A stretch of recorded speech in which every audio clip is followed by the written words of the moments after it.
সাধু কুমরা পটল আদি করি সর্বশেষে বাহির হইয়া আমার সান্তয় অধিকারী চোদ্দ ডিঙ্গা দেখে সাধুর হর শীতমন আর তেরা নহর সামনে রাখিলা কহন তখন তেরা তেরা নিলে বাবা আগা সুন্দর ধরে তেরা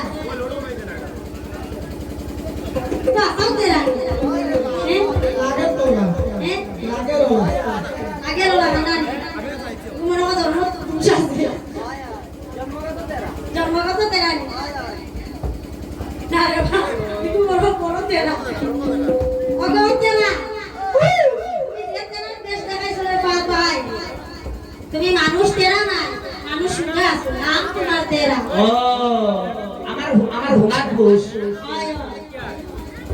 তেরা নহর জানতে রাখিল তখন আইসো বলে শুনো তেরা আমার বচন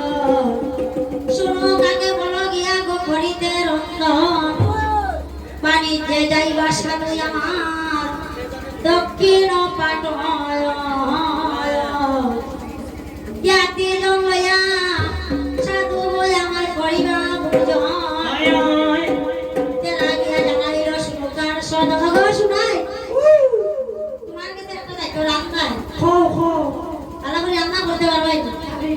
রান্না করে শুনকার রান্না পারবে তাই রান্না ভালো হইব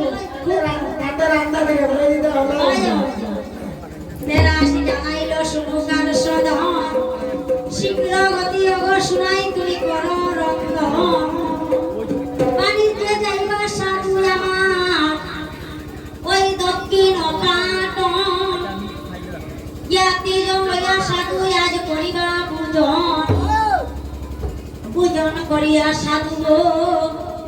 অগ সাধু যাবে দূর দেশে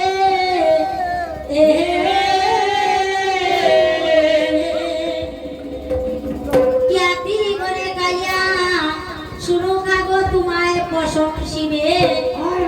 মানুষ দেখতে ভালো হইলে রান্নাও ভালো হবে ঠিক না একবারে শক্তি কথা